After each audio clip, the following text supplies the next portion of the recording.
ఈ దినము కొరకై ఏర్పాటు చేయబడిన లేఖన భాగం మత్తయి సువార్త 6వ అధ్యాయం 25వ వచనం నుండి 34వ వచనం వరకు చదివి వినిపించాలని మనవి చేస్తున్నాను. అందువలన నేను మీతో చెప్పునదేమనగా, ఏమి తిందుమో ఏమి త్రాగుదుమో అని మీ ప్రాణమును గూర్చి అయినను, ఏమి ధరించుకొందుమో అని మీ దేహమును గూర్చి అయినను చింతింపకుడి. ఆహారము కంటే ప్రాణమును, వస్త్రము కంటే దేహమును గొప్పవి కావా? ఆకాశ పక్షులను చూడుడి, అవి విత్తవు, కోయవు, కొట్టలో కూర్చుకొనవు, అయినను మీ పరలోకపు తండ్రి వాటిని పోషించుచున్నాడు. మీరు వాటికంటే బహుశ్రేష్ఠులు కారా? మీలో నెవడు చింతించుట వలన తన ఎత్తు మూరుడెక్కువ చేసుకొనగలడు? వస్త్రములను గూర్చి మీరు చింతింపనేలా? అడవి పువ్వులు ఎలాగూ నెదుగుచున్నవో ఆలోచించుడి. అవి కష్టపడవు, వడకవు. అయినను తన సమస్త వైభవముతో కూడిన సొలొమోను సహితము వీటిలో నొకదాని వలెనైనను అలంకరింపబడలేదు. నేడుండి రేపు పొయ్యిలో వేయబడు అడవి గడ్డిని దేవుడు ఇలాగూ అలంకరించిన ఎడల అల్ప విశ్వాసులారా, మీకు మరి నిశ్చయంగా వస్త్రములు ధరింపజేయును కదా. కాబట్టి ఏమి తిందుమో ఏమి త్రాగుదుమో ఏమి ధరించుకుందుమో అని చింతింపకుడి. అన్ని జనులు వీటన్నిటి విషయమై విచారింతురు.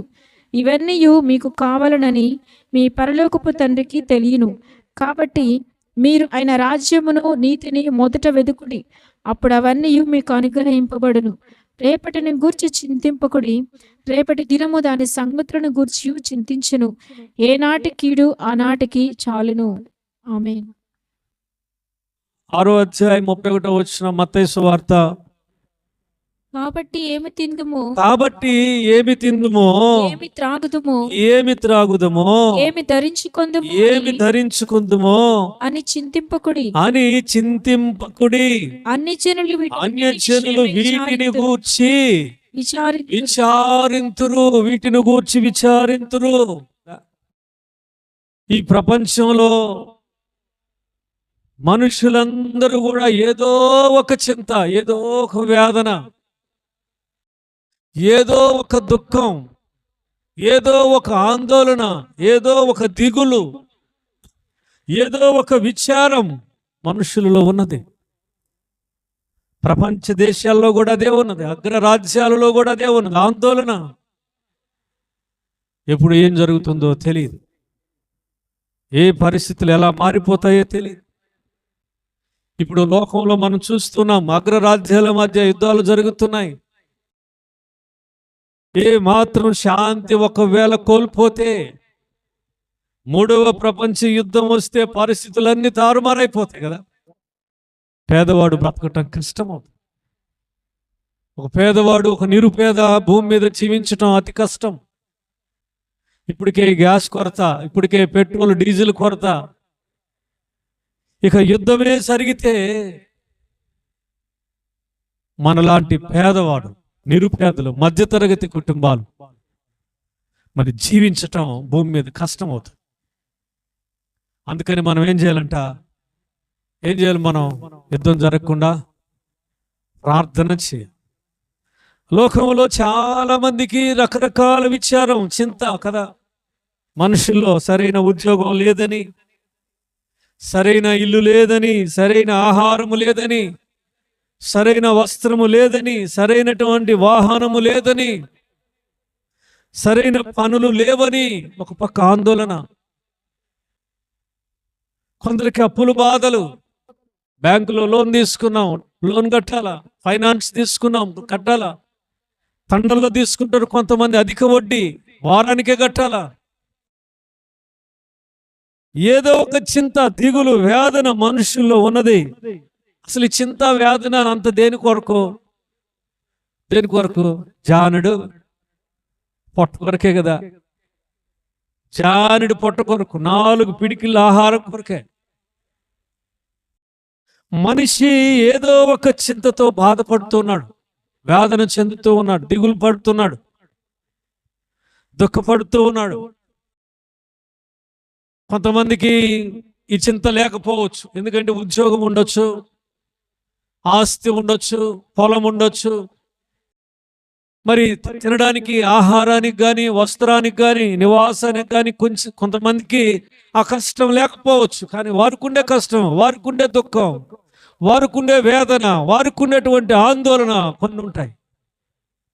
పిల్లలు ప్రయోజకులు కాకపోవటం, చెడు నడతలు నడవటం, మరి తల్లిదండ్రులకు అపకీర్తి తీసుకురావటం, తల్లిదండ్రులు సంపాదించిన ధనం వ్యర్థపరచటం, మరి తల్లిదండ్రులను తల్లిదండ్రులుగా భావించకపోవటం,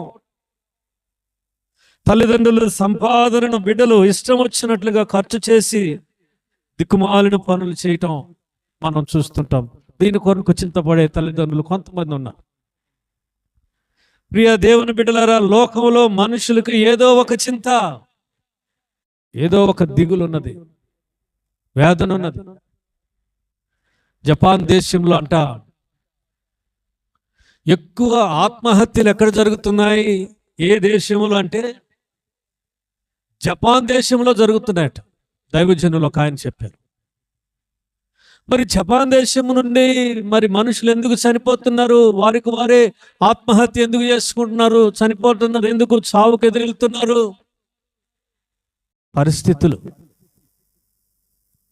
పరిస్థితులు అలాగూ తీసుకెళ్తున్నాయి. మరి వ్యక్తిగత సమస్యలు, మరి కుటుంబ సమస్యలు, ఆఫీస్ పనిచేసే స్థలంలో ఆర్థిక పరమైన కారణాలు కావచ్చు, ఏదైనా ఏదో ఒక చింత వారిని ఎటువైపు తీసుకెళ్తున్నది? మరణము వైపుకు తీసుకెళ్తుంది. మరణం వైపుకు తీసుకెళ్తుంది. ఈరోజు దిగులు, విచారం, చింతతో ఉన్న వారితో ప్రభు మాట్లాడుతున్నాడు.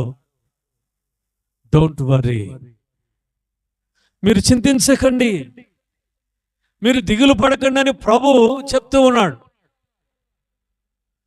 మనం అనేక విషయాల గురించి పడుకొని చింతిస్తూ ఉంటాం, వేదన చెందుతుంటాం, కళ్ళమిటి వాటంతటికి అవే కన్నీరు కారిపోతూ ఉంటాయి, దుఃఖపడుతుంటాం. కానీ ప్రభువు చెప్తున్నాడు, మీరు చింతపడుకుడి, అన్యులు వీటి కొరకు చింతపడతారని చెప్పాడు. ఎందుకంటే దేవుడైన యెహోవా అబ్రహాము సంతానముతో చెప్పిన మాట ఏమిటో తెలుసా? యెషయా గ్రంథం 41వ అధ్యాయం 9 నుండి 10 వచనాలు మనం చదువుకుందాం. 9 నుండి 10 వచనాలు. 9 నుండి 10 నుండి దానికి ముందు చదువమ్మా. నా సేవకుడైన ఇశ్రాయేలు, ఇంకా పైన అబ్రహాము సంతానం మరి ఉంటుంది. నేను ఏర్పరచుకున్న యాకోబు, నా స్నేహితుడైన అబ్రహాము సంతానమా, భూదిగంతముల నుండి నేను భూదిగంతముల నుండి మిమ్మల్ని పట్టుకొని దాని కొనల నుండి పిలుచుకున్నాను మిమ్మల్ని. నీవు నా దాసుడు అనియు నేను నిన్ను ఉపేక్షింపక ఏర్పరచుకుంటుననియు నేను నీతో చెప్పి ఉన్నాను, నీకు తోడై ఉన్నాను, భయపడకుము, నేను నీ దేవుడనై ఉన్నాను, దిగులు పడకుము, నేను నిన్ను బలపరుతును, నీకు సహాయము చేయువాడను నేనే, నీతియను నా దక్షిణ హస్తముతో నిన్ను ఆదుకొందును. అబ్రహాము సంతానమా, నేను నీకు మాట ఇచ్చా. అబ్రహామా, నేను నీకు ఒక మాట ఇచ్చా, వాగ్దానం చేశా. నేను నిన్ను విడిచిపెట్టను. నీవు నా దాసుడు అనియు నేను ఏర్పరచుకున్న వాడనియు నాకు తెలుసు. ఓ అబ్రహాం సంతానమా, నేను నిన్ను ఏర్పరచుకున్నాను, నీవు నా దాసుడవు, నేను నీకు తోడుగా ఉంటానని మాట ఇచ్చా. నేను నీకు తోడుగా ఉంటానని మాట ఇచ్చాను కనుక నీవు ఇక భయపడవద్దు. నేను నీకు తోడై ఉన్నాను, భయపడకము. నేను నీ దేవుడినై ఉన్నాను, దిగులు పడకము. నేను నిన్ను బలపరుతును, నీకు సహాయము చేయవాడును నేనే, నీతి అను నా దక్షిణ హస్తముతో నిన్ను ఆదుకొందును. దేవుడు అబ్రహాం సంతానంతో చెప్తున్న మాటలు ఇవి. దేవుడు తన వాగ్దానాన్ని మర్చిపోయే దేవుడు కాదు. తన బిడ్డలను మర్చిపోయే దేవుడు కాదు. తండ్రి కాదైన తన యందు భయభక్తులు కలిగిన వారిని విడనాడే దేవుడు కాదు. ఆయన జ్ఞాపకం చేసుకునేవాడైనా తన దాసులను, తాను ఏర్పరచుకున్న ప్రజలను, తన యందు భయభక్తులు కలిగిన వారిని ఆయన జ్ఞాపకం చేసుకునే దేవుడు, విడిచిపెట్టే దేవుడు కాదు. అబ్రహాము సంతానంతో అంటున్నాడు, నేను నీకు తోడై ఉన్నాను. I am with you. నేను నీకు తోడుగా ఉన్నాను. నీవే భయపడుతున్నావు. నేను నీకు తోడుగా ఉన్నాను, నువ్వే చింతపడుతున్నావు.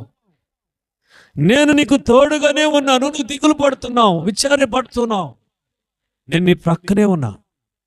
నీ జీవితంలో ఎదురవుతున్న శ్రమలను, ఎదురవుతున్న కష్టాలను, నువ్వు వెళుతున్న మార్గాన్ని నేను చూస్తున్నా, నీకు తోడుగానే ఉన్నా. అయితే నీవే భయపడుతున్నావు. నీకై నీవే భయపడుతున్నావు. నేను నీకు తోడుగున్నా, ఐ యామ్ విత్ యు, నీ వెనకాలే ఉన్నా అని దేవుడు చెప్తూ ఉన్నాడు. కానీ వీళ్ళేమో భయపడుతున్నారు. ప్రియ దేవుని బిడ్డలారా, భయం మనిషిని ఆందోళనకు గురి చేస్తుంది. మరి అటు ముందుకు వెళ్ళలేడు, వెనకకు వెళ్ళలేడు. భయం మనకు ధైర్యాన్ని చంపేస్తుంది. మనకున్న ధైర్యాన్ని చంపేస్తుంది భయం. అందుకని భయం ఒక వ్యక్తిని చింతకు గురి చేస్తుంది, ఆందోళనకు గురి చేస్తుంది, దిగులు విచారమునకు గురి చేస్తుంది భయం. సాతానుడు మనకు భయపెడతాడు. సాతానుడు ఎప్పుడు కూడా మనలను వ్యక్తిగత జీవితంలో, కుటుంబ జీవితంలో సాతానుడు మనకు భయాన్ని కలుగు చేస్తూ ఉంటాడు. నువ్వు భయపడటం వాడికి ఇష్టం. నువ్వు ఆందోళన చెందటం, నువ్వు దిగులు చెందటం, విచారించటం సాతానుకు చాలా ఇష్టం. దేవుడు అంటున్నాడు, అబ్రహాం సంతానమా, నువ్వు భయపడవద్దు. ఇదిగో నేను నీకు తోడై ఉన్నాను, నీవు భయపడవద్దు.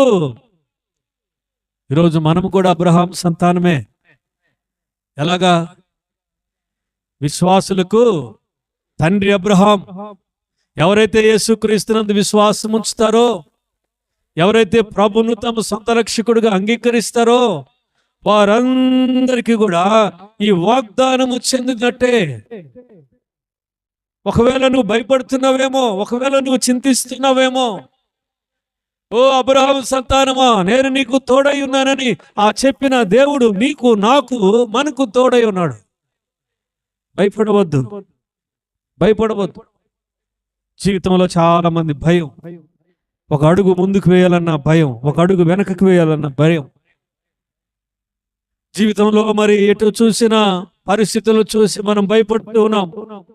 పరిస్థితులను చూసి దిగులు పడుతూ ఉన్నాం. మన చుట్టూ ఉన్న పరిస్థితులే మనకు కనబడుతున్నాయి, కానీ మన తోడుగా ఉన్న దేవుని మర్చిపోతున్నాం. దేవుడు అంటున్నాడు, ఐ యామ్ విత్ యు. నేను నీకు తోడై ఉన్నాను. నేను వాగ్దానం చేశాను కదా, నేను మాట చెప్పాను కదా, ఓ ఇశ్రాయేలు, ఓ అబ్రహాము సంతానమా, నేను మీకు తోడుగా ఉంటానని చెప్పాను కదా. నేను చెప్పినట్లుగానే నేను మీకు తోడుగా ఉన్నా, కానీ మీరే భయపడుతున్నారు. భయపడొద్దు, చింతించవద్దు. యేసు ప్రభువు కూడా సృష్టికర్త అయిన దేవుడు, మరి సృష్టిని శాసించగలిగిన దేవుడు. శిష్యులు యేసు ప్రభు ఒక దోణిలో వెళ్తున్నారు. అనుకోకుండా ఏమొచ్చినది? పెద్ద గాలి తుఫాన్ వచ్చింది. ఆ ఓడలో, ఆ పడవలో లేదా దోణిలో వెళుతున్నటువంటి యేసు ప్రభు శిష్యులు ఏమన్నారు? అయ్యో ప్రభువా, మేము నశించిపోతూ ఉన్నాం, నీకు చింత లేదా అని అన్నారు. మేము నశించిపోతున్నాం, మీకు చింత లేదా? ఎక్కడున్నాడు ప్రభు? అదే దోణిలో, అమరములో ఉన్నాడు. యేసు ప్రభు వారితోనే ఉన్నాడు. మరి ఈ తుఫాను, గాలి తుఫానులో వారితోనే యేసు ప్రభు ఉంటే, యేసు ప్రభుని వీరేమంటున్నారు? అయ్యో మేము నశించిపోతున్నాం, నీకు చింత లేదా? రివర్స్ లో మాట్లాడుతున్నారు కదా. ప్రభు ఉన్నాడు, ఆయన చింతిస్తున్నారు. ప్రభు వారితోనే ఉన్నాడు, అయినా చింతపడుతున్నాం. ప్రభు వారితోనే ఉన్నాడు, అయినా దిగులు పడుతున్నారు. ప్రభు వారితోనే ఉన్నాడు, అయినా వారు ఆందోళన చెందుతున్నారు. అయ్యా, మేము నశించిపోవటం నీకు చింత లేదా? మేము నశించిపోతున్నాం, మీకు చింత లేదా అంటున్నారు. ప్రభు ఏమన్నాడు వారిని? ఏమన్నాడు ప్రభు? అల్ప విశ్వాసులారా అని అన్నాడు. అల్ప విశ్వాసులారా అని అన్నాడు దేవుడు. అల్ప విశ్వాసం కూడా మనల్ని చింతకు గురి చేస్తుంది, వేదనకు గురి చేస్తుంది, దుఃఖానికి గురి చేస్తుంది, దిగులుకు గురి చేస్తుంది. ప్రియ దేవుని బిడ్డలారా, దేవుని విశ్వసిస్తే ఎలా ఉండాలా? షడ్రక్, మేషక్, అబేద్నెగోలాగా విశ్వసించాలా? దేవుని ఎలాగ విశ్వసించాలా? సింహాల గుహలో వేసిన దానియేలు వలె విశ్వాసం కలిగి ఉండాలా? శతాధిపతి కలిగి ఉన్నటువంటి విశ్వాసం మనం కలిగి ఉండాలా? అపనమ్మకం కుదరదు. అల్ప విశ్వాసం ఉంటే, అపనమ్మకం ఉంటే నువ్వు భయపడతావు. నువ్వు భయపడితే ఏమవుతుంది? నీ జీవితంలో సమస్తాన్ని కోల్పోతావు, చింతిస్తూనే ఉంటావు. ఈ చింత ఎన్నటికీ పోదిక. నీకు సరైన విశ్వాసం నీలో లేకపోతే నీ జీవితకాలం చింతపడుతూనే ఉంటావు. ఓ దేవుని యందు సరైనటువంటి నమ్మకం లేకపోతే దిగులు చెందుతూనే ఉంటావు.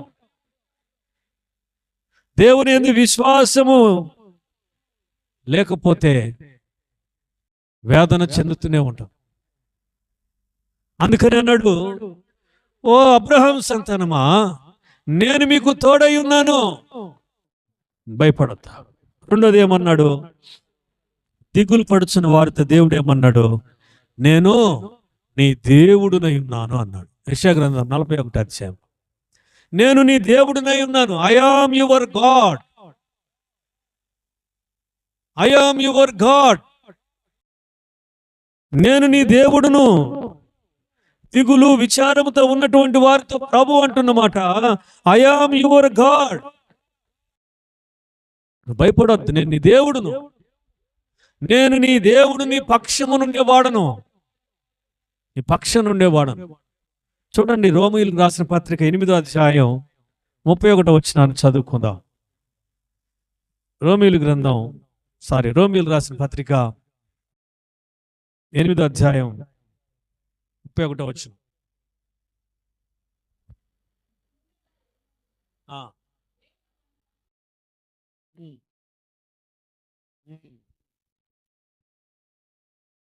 చాలు. దేవుడు మన పక్షమునుండగా మనకు విరోధి ఎవడు? ఇప్పుడు ఇక్కడ ఇశ్రాయేలు ప్రజలతో అబ్రహాం సంతానంతో ఏమంటున్నాడు? దిగులు పడకము, నేను నీ దేవుడునై ఉన్నాను. రోమీయులకు రాసిన పత్రికలో దేవుడు నీ పక్షమునుండగా నీకు విరోధి ఎవడు? దేవుడు మన పక్షమునుంటే ఏ సమస్య నీకు విరోధంగా నిలబడలేదు. దేవుడు నీ పక్షముగా ఉంటే ఏ శత్రువు నిన్ను ఓడించలేడు. నేను నీ దేవుడునని చెప్పిన దేవుడు మన పక్షమునుంటే మనం ఎందుకు భయపడాలి? మనం ఎందుకు చింతపడాలి? మనం ఎందుకు దిగులు పడాలి, కన్నీరు కార్చాలి? దేవుడే అంటున్నాడు కదా, నేను నీ దేవుడును, నీ పక్షమునున్నవాడను. ఈరోజు దిగులు పడుతున్న వారితో ప్రభు మాట్లాడుతున్న మాట, నువ్వు ఏ దిగులుతో, ఏ విచారముతో, ఏ చింతతో ఉన్నావో తెలియదు, కానీ ప్రియమైన దేవుని బిడ్డలారా, దేవుడు మన పక్షముగా ఉంటే, మనకు తోడుగా ఉంటే, మనుషులైనా పరిస్థితులైనా మనకు హాని కలిగించవు.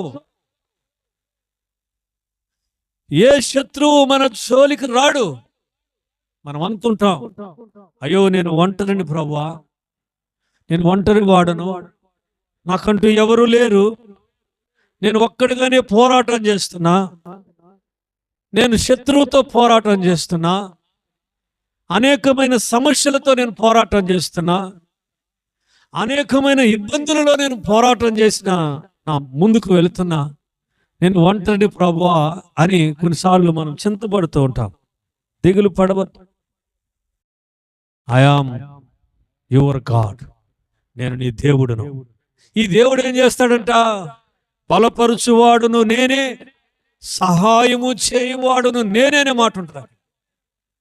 ఆయనే మనల్ని బలపరిచే దేవుడు. ఒంటరిని బలహీనుడినని చింతించుచున్నావేమో, ఆయనే నిన్ను బలపరిచే దేవుడు. ఆయన మనల్ని బలపరుస్తాడు. దేవుడు నిన్ను నన్ను బలపరిచే దేవుడు అయి ఉన్నాడు.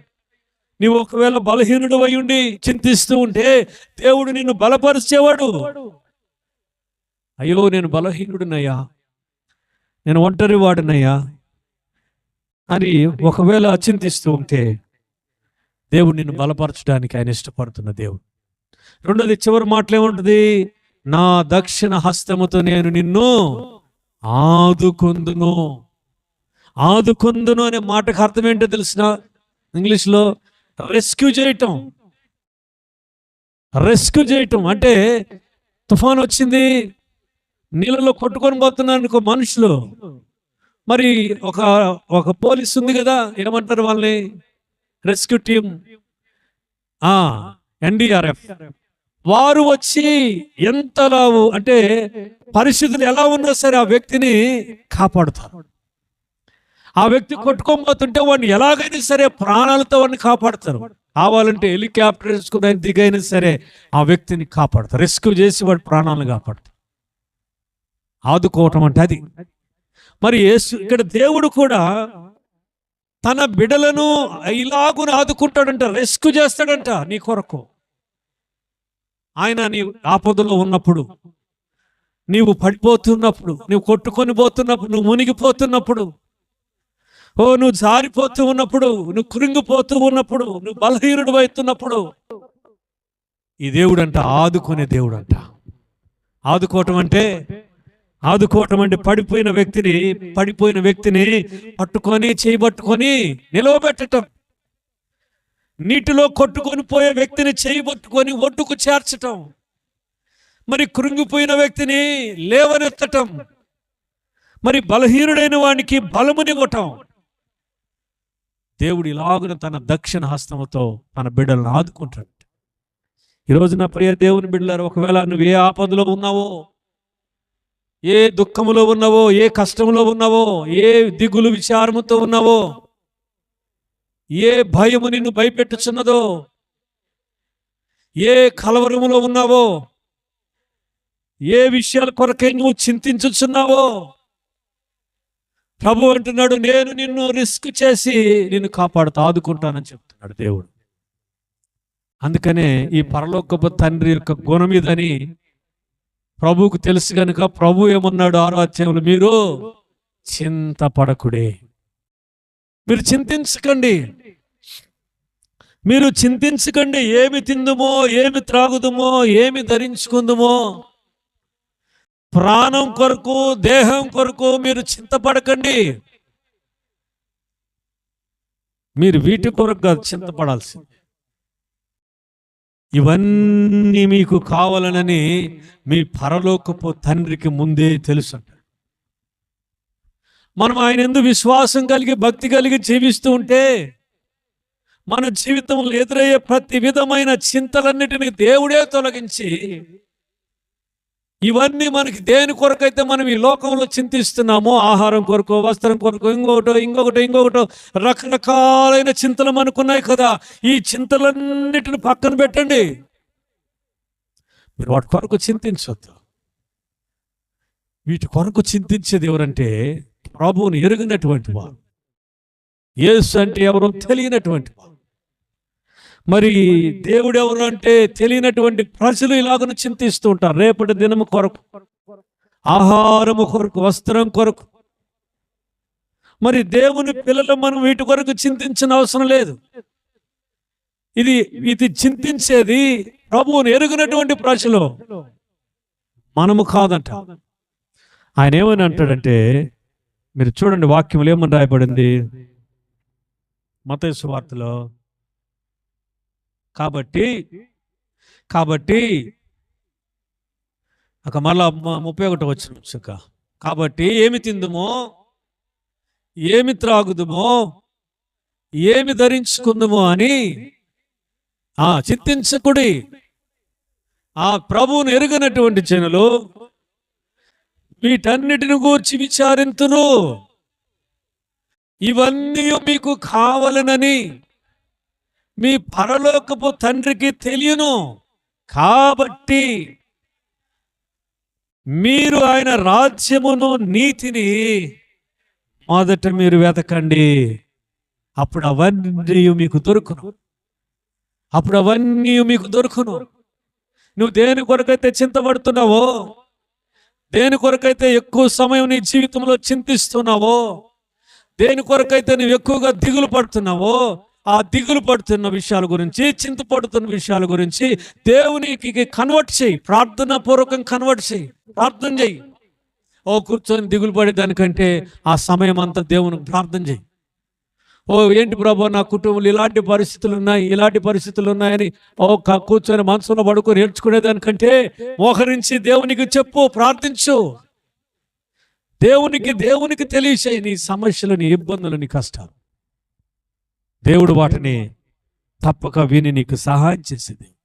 అయితే మనం దేని కొరకు చింతించాలంట? దేవుని పిల్లలం వీటి కొరకు కాదు. ఆహారము, వస్త్రము, తిండి, కట్టుకునే బట్టలు, ఉండే ఇల్లు, ఇవన్నీ మనకు అవసరమని మన దేవుడికి తెలుసట. ఆయన తగిన సమయంలో వాటిని మనకు అనుగ్రహించే దేవుడు అట. అయితే మనం చేయాల్సిన పని ఏమిటంటే, వేటి కొరకు మనం చింతించాలంటే అక్కడ బైబుల్ ఉంది, ఆయన రాజ్యము కొరకు నీతిని వెతికే విషయంలో మనము చింత కలిగి ఉండాలంట. అయ్యో ప్రభువా, ఈ వారం నేను నీ మందిరానికి వెళ్ళలేకపోయానే, దీని కొరకు చింత ఉండాల. అయ్యా, ఈ వారము నేను నీ మందిరంకు వెళ్ళలేకపోయానే, నీ మందిరపు సహవాసంలో నేను లేకుండా పోయానే, సంఘ కార్యక్రమంలో నేను లేకుండా పోయానే, అయ్యో నీ సన్నిధిలో కన్నీరు కార్చి విజ్ఞాపన ప్రార్థన నేను చేయలేకపోతున్నానే ప్రభువా అని వీటి కొరకు మనం చింతించాల. మొదట ఆయన నీతిని, రాజ్యమును వెతకాల. ఈ విధమైన చింత మనం కలిగి ఉండాల. అయ్యో, సామర్థ్యం ఉన్న అనేకులను ప్రభు ఎంతకు నేను నడిపించలేకపోయానే ప్రభువా. సామర్థ్యం ఉన్న దేవుని యొద్దకు నడిపించాలి. వీటి విషయమై మనం చింత కలిగి ఉండాలంట. ఈ లోకం విషయంలో మనం చింతపడటం అవసరం లేదని చెప్తుంది వాక్యం. ఎందుకంటే ఇవన్నీ మీకు కావాలనని పరలోకపు తండ్రికి తెలియదు. మనకేం కావాలో మన పరలోకపు తండ్రికి తెలుసు.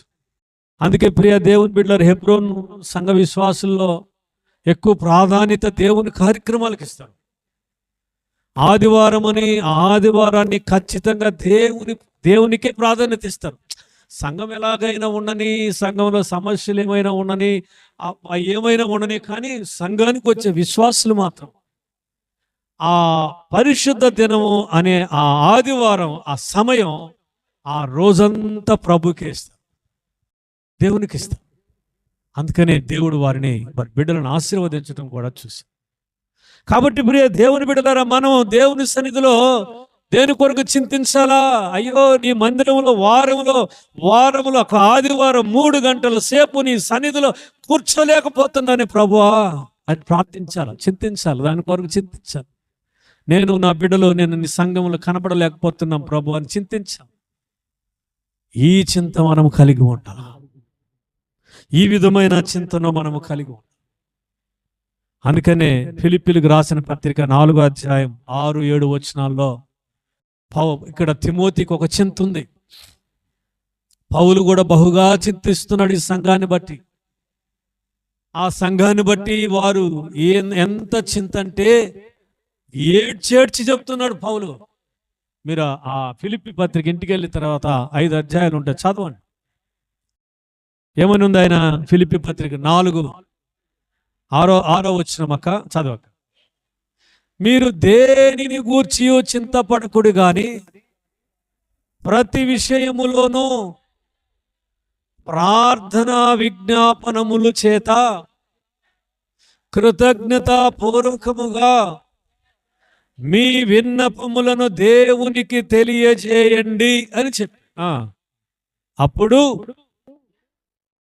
సమస్త జ్ఞానమునకు మించిన దేవుని సమాధానము యేసుక్రీస్తు వలన మీ హృదయములకు మీ తలంపులకు కావలియుండును.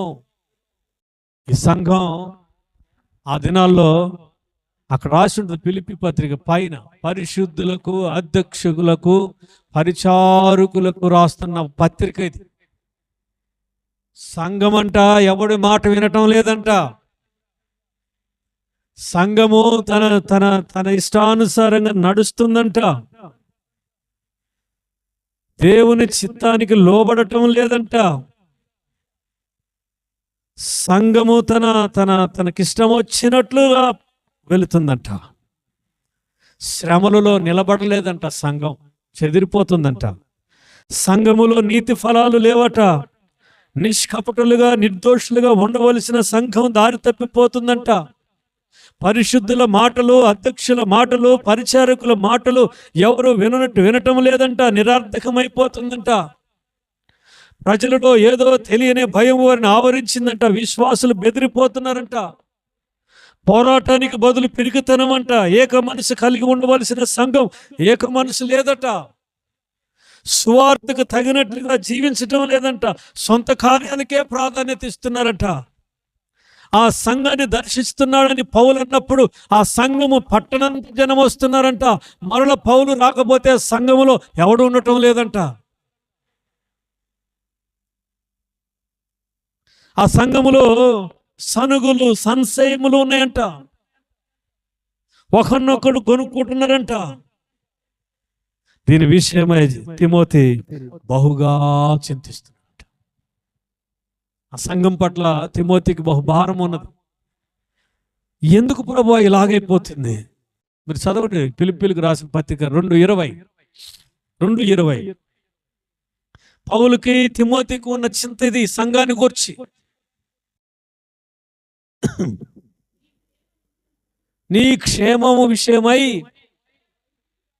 నిజముగా చింతించువాడు అతని వంటి వాడు ఎవడునూ లేడు. ఎవడతను? తిమోతి అండి. కింద వచ్చిన ఆలోచిస్తాం. ఈ తిమోతి సంఘం కొరకు బహుగా ఏడుస్తున్నాడట. ఎంత వాక్యము చెప్పినా, ఎన్ని చెప్పినా ఆ సంఘములో ఏకత్వం లేదంట. ఏక మనసు లేదంట. వారికి ఇష్టం వచ్చినట్లుగా వెళ్తున్నారంట. ఒక్కటే సనుగులు, గొనుగులట. సొంత కార్యాలకే ప్రాధాన్యత అంట. దేవుని మందిరం విషయంలో అస్సలు కాలు కాదు ఏలు కూడా పెట్టడం లేదంట. ఆ సంఘము పౌలు వస్తున్నాడని మాత్రం తెలిస్తే గుంపులుగా సంఘం నిండిపోతుందంట. ఆ పౌలు వల్ల కనపడకపోతే సంఘంలో ఎవడు లేడట. వాడి ఇష్టం వాడే, ఎవడు దారి వాడు. వాళ్ళకి ఇష్టం వచ్చినట్లు నడుచుకుంటున్నారట. పౌలు రాలేదంటే సొంత పనులలో మునిగి తేలిపోతున్నారట. ఇలాగున్నటువంటి సంఘం అపోస్తలులు పరిశుద్ధులకు అప్పగించినారు ఈ సేవని. ఎందుకంటే అపోస్తలుల చుట్టూ తిరగాలి కదా ప్రపంచం అంతా. అధ్యక్షులు అనబడిన వారికి అప్పగించారు ఈ సేవని. పరిచారకులను పెట్టారు. పౌలు వీరి మాట వీరు వినటం లేదట. పౌలుకు చింత. ఏం ప్రభు సంఘం ఇచ్చినావు, మరి నీ మాటలు వినటం లేదు, నీ వాక్యానికి లోబడటం లేదు, నీ సేవకుల మాటలు వినటం లేదు, అధ్యక్షుల మాటలు వినటం లేదు, పరిచారకుల మాటలు వినటం లేదు, మరి పరిశుద్ధుల మాటలు వినటం లేదు. సంఘం ఎందుకయ్యా ఇలా అయిపోతుంది అని తిమోతి ఏడుస్తున్నాడు. అప్పటికే పౌలు చెరసాలలో ఉన్నాడు. ఆ రోజులు కూడా చాలా మంచి రోజులే కాదు, చాలా క్లిష్టమైన రోజులే. సంఘము బలముగా ఉండవలసిన, ధైర్యంగా ఉండవలసిన ఆ పరిస్థితుల సంఘం ధైర్యాన్ని కోల్పోయిందంట. పౌలుకున్న చింత ఇదే. ఎందుకు ఇలా అయిపోతుంది సంఘం? ఈ సంఘం అంట కింద వచ్చిన వాళ్ళు తెలియజేస్తాడు. పౌలు కట్టిన సంఘాలు ఏ సంఘము కూడా పౌలుకి సహాయం చేయలేదంట ఆర్థికంగా. ఈ సంఘమేనంట ఎక్కువ ఆర్థికంగా సహాయం చేసింది. ఆర్థికంగా పౌలు పరిచర్యకు పౌలుకి ఎక్కువగా డబ్బులు ఇచ్చిన సంఘం ఏదైనా ఉందంటే ఈ ఫిలిప్పీ సంఘమేనంట. కానీ ఈ సంఘం ఎలా ఉంది? ఏక మనసు లేదు. ఈ సంఘం ఎలా ఉంది? సనుగులు గొనుగులు ఉన్నాయి. ఈ సంఘంలో ఎలా ఉంది? ఎవడు పని వాడు చేసుకుంటున్నాడు, దేవుని పని చేయటం లేదు. ఈ సంఘం ఎలా ఉంది? పోరాడేవాడు పిరికోడైపోతున్నాడు. ప్రజలకు ఏదో తెలియని భయం, బెదురుతూ ఉన్నారు, బెదిరిపోతున్నారు. అందుకని పౌలు చింతిస్తున్నాడు, చింతపడుతూ ఈ పత్రికను రాస్తున్నాడు. చింతింపకుడి. ఫిలిప్పీ 4:6-7 మీరు దేనిని గూర్చి చింతపడకుడి గాని ప్రతి విషయంలోనూ ప్రార్థన విజ్ఞాపన చేయండి. చాలు, మీ ప్రార్థన దేవుని దగ్గరికి చేరుతుంది. మీరు ప్రార్థన చేయండి. మీరు చింతిస్తూ కూర్చోకండి, దిగులు పడుతూ కూర్చోకండి, కన్నీరు కారుస్తూ ఉండకండి, సమయాన్ని వ్యర్థపరచకండి. మీ సమయాన్ని, మీరు కార్చే కన్నీరు, మీరు పడే దుఃఖం, మీరు ఉన్న వేదనంతా కూడా మోకరించి ప్రార్థించి దేవునికి ప్రార్థించండి. విజ్ఞాపన ప్రార్థన చేయి. మీ ప్రార్థనకు దేవుడు జవాబిస్తాడు. ఈ మధ్యాహ్న కాల సమయంలో ప్రియ దేవుని బిడ్డలారా, మీరు దేనిని గురించి చింతించవద్దు. మనము చింతించవలసిన విషయంలో చింతించటం లేదు, చింతించకూడని విషయాలు మనం చింతిస్తున్నాం. ప్రభు చెప్పాడు, మీరు దేనిని గురించి చింతించవద్దు, మీరు మొదట నా నీతిని రాజ్యమును వెతుకండి, అవన్నీ మీకు దొరుకును. రేపటి దినము గూర్చి చింతించును గాని మీరెందుకు చింతిస్తారు? ఆకాశ పక్షులను చూడండి, మరి అవి కొట్లలో కూర్చుకొను. అదేవిధంగా గడ్డి పువ్వులను చూడండి, వాటికి సొలొమోను కంటే వైభవమునిచ్చిన దేవుడు కొట్టలో దాచుకోనటువంటి పక్షులను పోషించుచున్న దేవుడు నిన్ను నన్ను పోషించడా? వాటి కొరకు మీరు ఎందుకు దిగులు పడుతున్నారు, వేదన చెందుతున్నారు? దేవుడు మీకు సహాయం చేస్తే అయితే మొదట ఆయన నీతిని, రాజ్యం వెతక. మనం వీటి కొరకు చింత కలిగి ఉండాలి. అయ్యో దేవా, నీ పరిచర్యలు నన్ను వాడుకోయ్యా, నీ సేవలో వాడుకో, నీ మందిర పరిచర్యలో వాడుకో, నీ సంఘములో నన్ను వాడుకో, అనేక మంది కొరకు ప్రార్థించే వ్యక్తిగా నన్ను వాడుకో, నా కుటుంబమును రక్షించుకోవడానికి నన్ను వాడు, నా బిడ్డలను కొరకై నేను ప్రార్థిస్తున్న ప్రభువా, నా బిడ్డలకు రక్షణ దయచేయి. వీటి కొరకు చింతించండి. ప్రభు అన్నాడు కదా, మీ కొరకు, మీ పిల్లల కొరకు ఏడవండి, మీరు వారి కొరకు దుఃఖించండి. వారి కొరకు ఎందుకు దుఃఖించమని ప్రభు అంటున్నాడంటే, వారు నరకంలో ఉండకూడదని. మీరు మీ బిడ్డల కొరకు కన్నీరు కార్చండి, వారి కొరకు చింతించమని వాక్యం సెలవిస్తుంది. కాబట్టి మీ చింత యావత్తు, ప్రభు ఏమన్నాడు, మీరు చింతపడటం కాదు, మీ చింత యావత్తు నా మీద వేయండి, మీరు విశ్రాంతి తీసుకోండి, మీ చింత యావత్తు నా మీద వేయమన్నాడు ప్రభు. కాబట్టి మన చింత యావత్తును ప్రార్థనాపూర్వకంగా దేవునికి అప్పగించాలి. ఎప్పుడైతే మనం దేవునికి అప్పగిస్తామో ఆ దేవుడు తోడై ఉండే దేవుడు, ఆదుకునే దేవుడు, మనకు తోడుగా ఉండి బలపరిచే దేవుడు, సహాయం చేసే దేవుడు మన పక్షాన ఉన్నాడు కనుక మనం దిగులు పడని అవసరం లేదు. కాబట్టి ఎవరైనా మీ జీవితాల్లో దిగులు పడుతూ ఉంటే, ఈ లోక సంబంధమైన విషయాలు, ఈ లోక సంబంధమైన శరీర సంబంధమైన విషయాలు, ప్రాణానికి సంబంధమైన విషయాలు మీరు దిగులు పడుతూ ఉంటే వాటి కొరకు కాదు, వాటన్నిటిని గురించి ప్రభువుకు తెలుసంట ముందుగానే మనకి ఏం కావాలో. కాబట్టి మనం చింతించాల్సింది దేవుని రాజ్యాన్ని గురించి, ఆయన నీతిని వెతికే విషయంలో మనం చింత కలిగి ఉండాలని వాక్యం సెలవిస్తుంది. దేవుడి మాటలు మన వెనుకలు దీవించి ఆశీర్వదించునుగాక. ఆమేన్.